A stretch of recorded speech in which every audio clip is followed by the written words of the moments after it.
stream សូមស្វាគមន៍បងប្អូនទាំងអស់គ្នាមកកាន់ការសម្ដាប់រឿងនិទានคลิกៗរបស់ខ្ញុំដោយសារតែនេះគឺជាលើកទី1របស់ខ្ញុំផងដែលខ្ញុំបាននិទានរឿងនេះឡើងហើយនេះក៏ជាវីដេអូទី1និងវីដេអូដំបូងបំផុតដែលខ្ញុំបានបង្ហោះចែកជូនបងប្អូនទាំងអស់គ្នាថ្ងៃនេះដែរខ្ញុំចង់លើកសាច់រឿងតាក់ទងជាមួយនឹងបន្ទប់ទឹកសាលារៀនចំណេះមួយអញ្ចឹងយើងមកកាន់ការស្ដាប់ទាំងអស់គ្នាខ្ញុំគឺជាសិស្សថ្នាក់ទី11នៃវិទ្យាល័យមួយនៅទីក្រុងភ្នំពេញដោយសារតែថ្ងៃមួយលោកប៉ារបស់ខ្ញុំគាត់ត្រូវមានបេសកកម្មឆ្លងខេត្តពេញមួយឆ្នាំហ្មងហើយប៉ារបស់ខ្ញុំក៏គាត់សួរមកកាន់ខ្ញុំថាតើខ្ញុំនឹងចង់ទៅមួយគាត់ឬអត់ទៅពេលហ្នឹងខ្ញុំក៏សម្រេចចិត្តបដូរសាលាភ្លាមដើម្បីទៅនៅខេត្តជាមួយនឹងលោកប៉ារបស់ខ្ញុំមួយរយៈព្រោះដោយសារតែគ្រួសាររបស់ខ្ញុំហ្នឹងគឺមានយើងតែពីរនាក់ឯងគឺប៉ារបស់ខ្ញុំហើយនិងខ្ញុំហើយម៉ាក់របស់ខ្ញុំគឺគាត់បានស្លាប់យូរហើយសាលាដែលខ្ញុំកំពុងផ្លាស់មកនៅហ្នឹងគឺជាសាលាចំណេះមួយតែយើងអាចប្រើការបានហើយវាក៏មិនចាក់អីណាស់ណាដែរតែវានឹងត្រូវបានកសាងរៀងយូរដែរកសាងមុនគេបង្អស់នៅក្នុងចំណោមសាលាផ្សេងទៀតនៅខេត្តដែលខ្ញុំរស់នៅហ្នឹងតែបានឮមកថាដីដែលកសាងសាលាហ្នឹងកាលពីមុនហ្នឹងវាគឺជាវាកប់ខ្មោចនេះគ្រាន់តែខ្ញុំឮអ៊ំចាស់និយាយឯងគាត់ប្រាប់ថាកាលពីមុនមានមែនក៏ប៉ុន្តែឥឡូវហ្នឹងវាអត់មានទេយូរទៅវាសាបហើយតែខ្ញុំមិនដឹងថាពាក្យដែលគាត់និយាយប្រាប់ខ្ញុំហ្នឹងវាជាការពិតឬគ្រាន់តែជាពាក្យសម្ដីដែលគាត់និយាយកុំឲ្យខ្ញុំភ័យខ្លាចទេ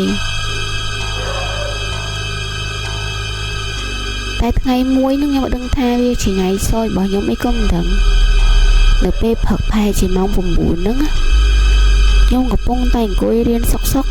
ខ្ញុំក៏ស្រាប់តែឈឺពោះភ្លាមឈឺរហូតថ្នាក់ធំអត់បានហើយមិត្តភ័ក្តិរបស់ខ្ញុំក៏គាត់សម្រេចចិត្តថាជូនខ្ញុំទៅបន្ទប់ទឹកសាលារបស់ខ្ញុំហ្នឹងគឺមាន3កន្លែងតែ2កន្លែងត្រូវបានបោះបង់ចោលព្រោះតែមានអ្នកសម្អាតនៅសល់មួយកន្លែងទៀតដែលនៅទីចាត់ការហ្នឹងវាអាចប្រើបានហើយបន្ទប់ទឹកទាំងមូលហ្នឹងគឺត្រូវបានតែជា4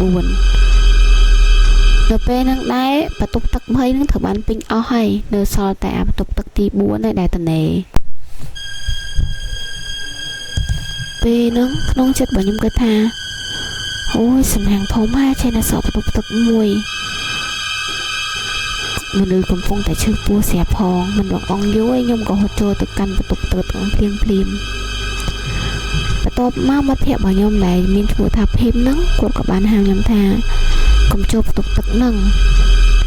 គាត់បានសែប្រាប់ខ្ញុំបន្ទាប់មកខ្ញុំក៏សែប្រាប់គាត់ថាទុកដេកតន់ហើយសត្រូវរបស់ខ្ញុំហ្នឹងវាកំពុងតែវាលុកមកខ្លាំងណាស់ខ្ញុំសុំទោសខ្ញុំចូលទៅហើយមិត្តខ្ញុំគឺគាត់អត់បានខ្ញុំក៏ចូលទៅកាន់បន្ទប់ទឹកហ្នឹងមិត្តរបស់ខ្ញុំហ្នឹងគឺធ្លាប់និយាយប្រាប់ខ្ញុំដែរថាបន្ទប់ទឹកទី4ហ្នឹងមានខ្មោចមិនមែនថាខ្ញុំអត់ខ្លាចទេក៏ប៉ុន្តែដោយសារតែខ្ញុំមានជំរឿដោយសារតែបន្ទប់ទឹក3ត្រូវបានពេញហ្មងនៅសល់តែមួយហ្នឹងឯងដែលមានអ្នកគេចូលខ្ញុំក៏បាននិយាយទៅកាន់គាត់ថាគ្មានឃើញអីផងណាបន្ទប់ទឹកគេក៏ស្អាតហើយអនាម័យជាងបន្ទប់ទឹកផ្សេងទៀតខ្ញុំគិតថាដោយសារតែបន្ទប់ទឹកអត់មានអ្នកគេចូលអញ្ចឹងទៅវាស្អាតខ្ញុំនិយាយមិនពីធ្វើធុរៈរួចខ្ញុំក៏ដើរចេញទៅលាងដៃហើយសំលុបពាក្យថាគ្មានអីទេបាញ់នេះចោលព្រោះថាពេលដែលខ្ញុំកំពុងលូកដៃដកទឹកនៅក្នុងអាងបន្ទប់ទឹកនោះស្រាប់តែមានដៃមួយផុសចេញពីទឹកមកចាប់ដៃរបស់ខ្ញុំមកជាប់ដៃហ្នឹងខ្មៅលួយហើយសត្វតែតកើទៀតខ្ញុំមិនដឹងថានឹងគឺជាការយល់សប្តិរបស់ខ្ញុំឬក៏មិនទេ ក៏ប៉ុន្តែគឺខ្ញុំផងវាយខ្លួនឯងទៅខ្លួនឯងមែនតើហើយដៃដែលកាន់ខ្ញុំជាប់ហ្នឹងគឺផងទាញខ្ញុំឲ្យចូលនៅក្នុងទឹកហ្នឹងដែរ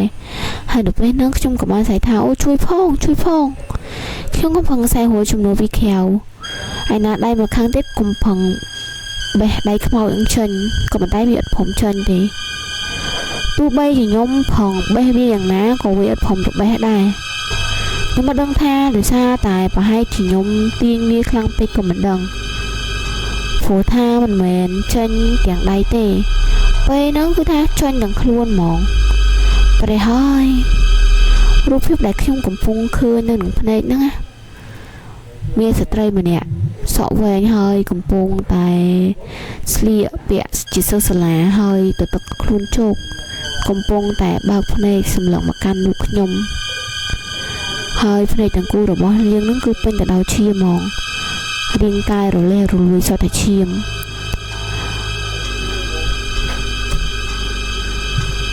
ដៃនាងម្ខាងទៀតចាប់ដៃខ្ញុំទាំងពីរជាប់ហើយក៏ព្យាយាមអូសខ្ញុំចូលទៅក្នុងអាងទឹកដោយញញឹមប៉ុន្តែវាគួរឲ្យខ្លាចណាស់នៅពេលនោះខ្ញុំក៏បានស្រែកឲ្យគេជួយនេះជាអ្វីដែលខ្ញុំចង់ចាំបានបន្ទាប់ពីខ្ញុំរលត់ស្មារតីទៅក៏ពេលខ្ញុំដឹងខ្លួនវិញខ្ញុំមានអារម្មណ៍ថាខ្ញុំជាក្បាលខ្លាំងណាស់ហើយនៅពេលនោះខ្ញុំក៏បើកភ្នែកឡើងក៏ប៉ុន្តែស្រាប់តែខ្ញុំនៅក្នុងបន្ទប់មួយមានលក្ខណៈដូចជាការិយាល័យចឹងហើយការិយាល័យនឹងគឺជាការិយាល័យរបស់នាយកសាលារបស់ខ្ញុំផ្ទាល់នាយកសាលារបស់ខ្ញុំក៏បានហត់ទឹកក្តៅឲ្យខ្ញុំបន្តិចដើម្បីបំបត្តិភាពនឿយហត់នៅពេលហ្នឹងខ្ញុំក៏បានសួរទៅកាន់លោកនាយកថាមកខ្ញុំមកទីនេះបានមិនហ្នឹងពីខ្ញុំនៅក្នុងបន្ទប់ទឹកអីហើយខ្ញុំកាត់អីមែននាយកសាលាក៏បានប្រាប់អាកាន់ខ្ញុំថាបាត់របស់ខ្ញុំហ្នឹងរត់មកប្រាប់គាត់ថាឲ្យគាត់ហ្នឹងទៅជួយខ្ញុំផងដោយសារតែខ្ញុំជាប់នៅក្នុងបន្ទប់ទឹកហើយខ្ញុំស្រែករហូតអីចឹងណាបន្ទាប់មកខ្ញុំក៏បានសូមឲ្យនាយកសាលានិយាយពីហេតុរឿងតាមតងនៅក្នុងសាលាហ្នឹងហើយនឹងបន្ទប់ទឹកមួយហ្នឹងដើម្បីខ្ញុំស្ដាប់ឲ្យខ្ញុំបានដឹងនាយកសាលារបស់ខ្ញុំក៏បាននិយាយហេតុរឿងទាំងអស់ប្រាប់ខ្ញុំថាមានស្ត្រីម្នាក់មានឈ្មោះថាកំសត់នាងគឺជាសិស្សថ្នាក់ទី12តែកាលពី3ឆ្នាំមុនហ្នឹងនាងបានស្លាប់នៅក្នុងបន្ទប់ទឹកដែលខ្ញុំចូលហ្នឹងហើយមូលហេតុដែលនាងស្លាប់ហ្នឹងដោយសារតែនាងយកកូនចេញហើយធ្លាក់ឈាមយ៉ាងច្រើនពេកធ្លាក់ឈាមឡើងពេញនៅក្នុងបន្ទប់ទឹកទី4ហ្នឹងហ្មងហើយខាងសាលាក៏បានសម្អាតនិងប្រើប្រាស់ជាធម្មតាក៏ប៉ុន្តែរឿងហេតុការណ៍ដែលបានកើតឡើងហ្នឹងគឺចេះតែមិនល្អជាបន្តបន្ទាប់រហូតដល់មានករណីរបស់ខ្ញុំហ្នឹងហើយខ្ញុំក៏បានស្បត់ថាចាប់ពីថ្ងៃហ្នឹងទៅខ្ញុំលែងចូលបន្ទប់ទឹកសាលាហ្នឹងទៀតហើយសូម្បីតែដើរកាត់ហើយរឿងដែលខ្ញុំបានចែករំលែកថ្ងៃហ្នឹងគឺមានតែប៉ុណ្្នឹងឯងបងប្អូនហើយបើសិនជាចូលចិត្តនៅវីដេអូរបស់ខ្ញុំអ្នកនរគ្នាកុំភ្លេច Subscribe ម្នាក់មួយផងដើម្បីជាកម្លាំងចិត្តនិងដើម្បីទទួលបាននៅវីដេអូថ្មីៗពីខ្ញុំទីមបន្តទៀតសូមអរគុណ